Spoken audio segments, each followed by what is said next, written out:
الحمد لله رب العالمين والصلاة والسلام على سيد الرسل وخاتم النبيين وعلى آله وأصحابه وأتباعه أجمعين أما بعد ام المومنین حضرت عائشہ رضی اللہ تعالیٰ عنہ فرماتی ہیں، ایک دن ہم بیٹھے ہوئے تھے، جناب نبی کریم صلی اللہ علیہ وسلم بھی تشریف فرما تھے، ہم بھی بیٹھے ہوئے تھے۔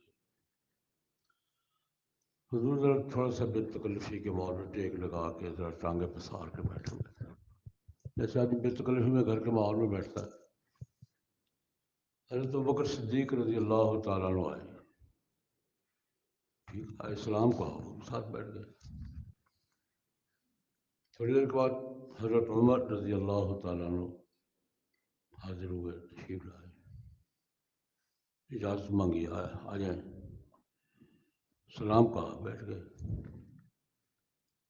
تھوڑی دیر کے بعد حضرت عثمان رضی اللہ عنہ کی آواز آئی، انہوں نے اجازت مانگی باہر سے، تو حضور نے اجازت دی اور برابر ہو کسی لوگ بیٹھ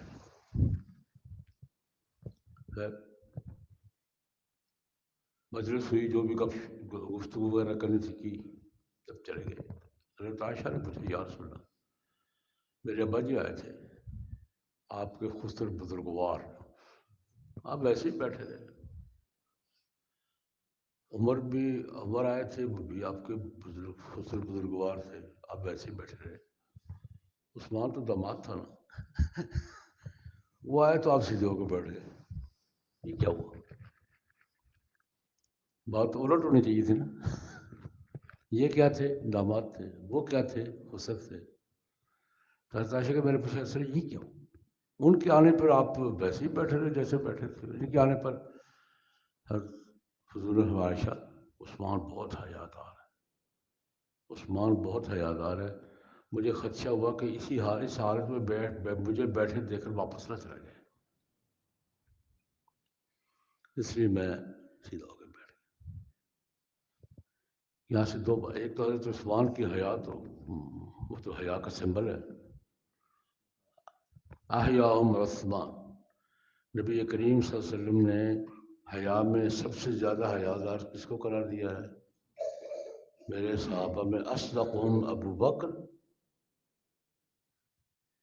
اور اللہ کے دین کے معاملے میں غیرت والا سب سے زیادہ کون ہے؟ حضرت عمر، اور تصدیق میں حضرت ابو بکر، اور حیا میں سب سے بڑا کون ہے؟ عثمان۔ ایک بات بھی ہے، لیکن ایک بات اور بھی ہے، ہمارے لیے اس میں سبق کیا ہے؟ ایک دوسرے کے مزاج کا خیال رکھنا چاہیے۔ کیوں بھائی؟ حضرت عثمان کی حیا کی فضیلت ہے ہی، لیکن یہ بات نہیں ہے کہ ہمیں اس آدمی کے مزاج کا پتہ ہونا تو اس کے ساتھ ڈیل کرتے ہوئے اس کے مزاج کا لحاظ رکھنا چاہیے، یہ بھی سنت رسول ہے۔ ایک دوسرے کا لحاظ رکھیں گے، مزاج کا لحاظ رکھیں گے، اپنی مرضی نہیں کریں گے، تو اس سے محبت میں اضافہ ہوگا، اعتماد میں اضافہ ہوگا۔ اللہم صلی